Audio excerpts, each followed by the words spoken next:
Science एक ऐसी दुनिया है जहाँ बस हमारे पलक झपकते ही और लाखों दिन की मेहनत से हमें बहुत ही बड़ा सक्सेस हासिल हो सकता है, लेकिन साइंस में एक छोटी सी गलती से भी बहुत ही भारी नुकसान हो सकता है। तो अगर हम अपनी हिस्ट्री में पीछे जाएँ तो हमें बहुत ही बड़ा सक्सेस मिलने से भी पहले हमें बहुत ही बड़ी फेलियर का सामना करना पड़ा है। फिर चाहे वो खोज फिजिकल वर्ल्ड की हो, केमिकल वर्ल्ड की हो या फिर क्वांटम वर्ल्ड की हो। और आप इस कोट को हमेशा ही याद रखना, science is never about success, it's all about keep doing experiment. तो आज के इस एपिसोड में हम उस फेलियर के बारे में भी जानेंगे जो कि हमें एक बहुत ही बड़ा सक्सेस दी थी, क्योंकि सक्सेस से पहले फेलियर ही एक ऐसी चीज़ होती है जो कि हमें सक्सेस के एक स्टेप और आगे लेके जाती है, क्योंकि फेलियर के बाद से ही हम वो सारी चीज़ें सीखते हैं। 19th century Sir William Thomson, जिनको लॉर्ड केल्विन भी कहा जाता है, और वो पहले इंसान थे जो कि अर्थ और सन के एजेस को एकदम ही दूरी को एकदम ही नापना चाहते थे, वो भी फिजिक्स की ही मदद से। उनका ये पूरा कैलकुलेशन एक आइडिया के ऊपर बेस्ड था, और वो आइडिया ये था कि हमारा अर्थ जो है वो एक गर्म बॉल की तरह है जो कि समय के चलते धीरे धीरे करके ठंडा होता जा रहा है।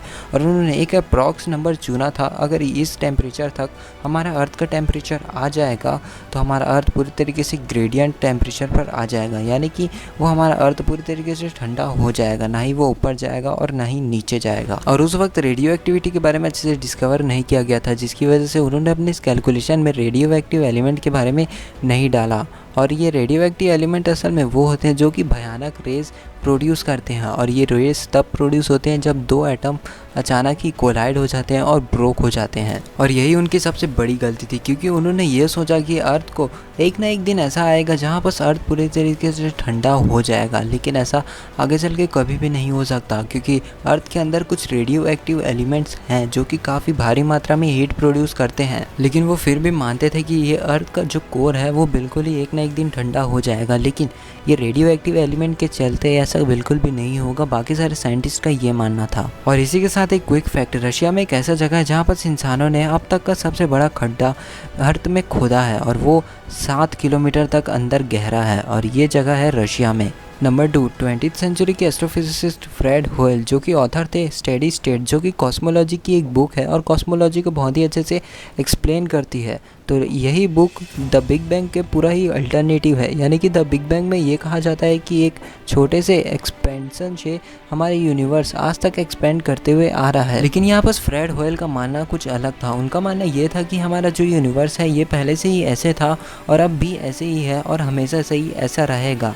और उनका ये मानना था कि नए नए मैटर क्रिएट होते जाएंगे, जिसकी वजह से जो ये हमारा अब तक का मैटर है जो कि इतना डेंसिटी है, इसमें कोई भी बदलाव बिल्कुल भी नहीं आएगा। लेकिन जो अदर साइंटिस्ट थे उनका ये मानना था कि जैसा कि हमारा यूनिवर्स एक्सपेंड होते हुए आ रहा है तो इसमें नए नए मैटर क्रिएट होते जाएंगे। और यहाँ पर मैं बात कर रहा हूँ मैटर की, ना कि मास की। Mass neither be created nor be destroyed, लेकिन मैटर यहाँ पर क्रिएट होते जा रहा था। Number 3, Einstein cosmological constant. अब ये आइंस्टाइन अब तक के सबसे ग्रेटेस्ट साइंटिस्ट में से एक थे, या फिर यूँ कहे कि सबसे लेजेंडरी साइंटिस्ट में से एक थे। तो आखिरकार इनसे गलती कैसे हो गई? तो देखिए, वीडियो की शुरुआत में ही मैंने कहा था कि साइंटिस्ट का काम होता है सिर्फ एक्सपेरिमेंट करना, और साइंस में हमेशा ही ये नहीं है कि आपको सक्सेस ही मिले। कभी कभार आपको एक फेलियर भी मिलता है, लेकिन उससे आपको सीखना चाहिए। तो आइंस्टाइन के कई सारे इक्वेशन में से जो एक इक्वेशन था कॉस्मोलॉजिकल कांस्टेंट को लेकर, तो उन्होंने एक कॉस्मोलॉजिकल कांस्टेंट को ये सोच के बताया था कि हमारा यूनिवर्स जो है वो एक्सपेंड नहीं कर रहा है बल्कि स्टैटिक मोड पे है। तो इसी को सोचकर जब एस्ट्रोनॉमर्स ने आगे चल के रिसर्च किया तो आइंस्टाइन की डेथ के बाद ये पता चला कि हमारा यूनिवर्स सिर्फ एक्सपेंड ही नहीं कर रहा बल्कि समय के साथ साथ ये एक्सेलरेट भी होते जा रहा है, यानी कि इसकी स्पीड भी बढ़ती जा रही है। तो इसको एक्सप्लेन करने के लिए एस्ट्रोनॉमर्स ने जो आइंस्टाइन की डिलीटेड वाली इक्वेशन थी उसको फिर से इंट्रोड्यूस किया। और यहाँ पर आइंस्टाइन का सबसे बड़ा ब्लंडर ये था कि उन्होंने उस इक्वेशन को ये सोच कर हटा दिया कि हमारा यूनिवर्स स्टैटिक है, पर हमारा यूनिवर्स एक्सपेंड तो कर ही रहा है, पर धीरे धीरे करके वो एक्सेलरेट भी होते जा रहा है। Number 4, Newlands law of octaves. 1865 में J.A.R. न्यूलैंड वो पहले ऐसे साइंटिस्ट थे जिन्होंने पीरियोडिक पैटर्न को अच्छे से समझकर उसमें के एलिमेंट को एक टेबल में अरेंज करने के बारे में सोचा, और ये उन्होंने पहली बार करने के बारे में सोचा था। तो न्यूलैंड्स लॉ के अनुसार अगर हम एक टेबल बनाएंगे और उसमें उन सारे एलिमेंट को डाल देंगे तो उस एलिमेंट से लेकर जो 7th एलिमेंट रहेगा, यानी कि लिथियम के बाद जैसे कि beryllium, boron, carbon, nitrogen, oxygen, fluorine, और उसके बाद जो सोडियम रहेगा, सोडियम और लिथियम में कुछ केमिकल प्रॉपर्टीज़ एकदम ही सेम रहेंगी, या तो वो केमिकल प्रॉपर्टीज इंक्रीजिंग ऑर्डर में जाएगा या फिर डिक्रीजिंग ऑर्डर में जाएगा। और इस टेबल पर आप लोग एक चीज़ नोटिस करोगे कि यहाँ पास हीलियम और नियॉन जैसे नोबल गैस नहीं है, क्योंकि उस वक्त नोबल गैस डिस्कवर नहीं किए गए थे। और ये टेबल भी सिर्फ उन्हीं एलिमेंट्स के लिए है जो कि उस वक्त के समय में डिस्कवर हुए थे। और आगे चल के कुछ एलिमेंट्स ऐसे आए जिसकी वजह से ये टेबल भी फेल हो गया था। लेकिन आखिरकार इस न्यूलैंड लॉ की ऐसी क्या लिमिटेशन थी जिसकी वजह से ये आगे चलकर फेल हो गया? तो लिमिटेशन नंबर 1 था ये कि ये कैल्शियम के बाद के जो भी एलिमेंट्स थे उसके साथ कैरी नहीं कर पा रहा था, यानी कि ये एलिमेंट्स फर्स्ट वाले की तरह कुछ सिमिलर क्वांटिटी मतलब सिमिलर केमिकल प्रॉपर्टी नहीं दिखा रहे थे।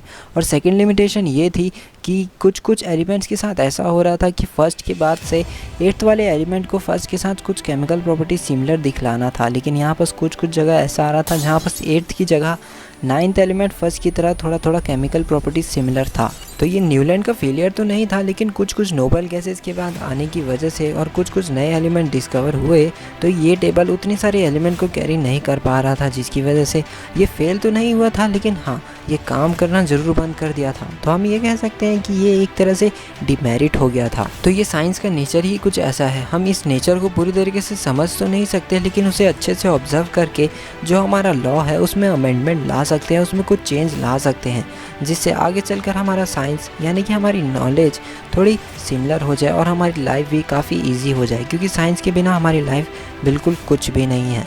तो आज के लिए बस इतना ही, मिलते हैं आपसे नेक्स्ट वीडियो में न्यू टॉपिक के साथ। अगर अब तक आपने मुझे इंस्टाग्राम पर फॉलो नहीं किया तो कर लेना।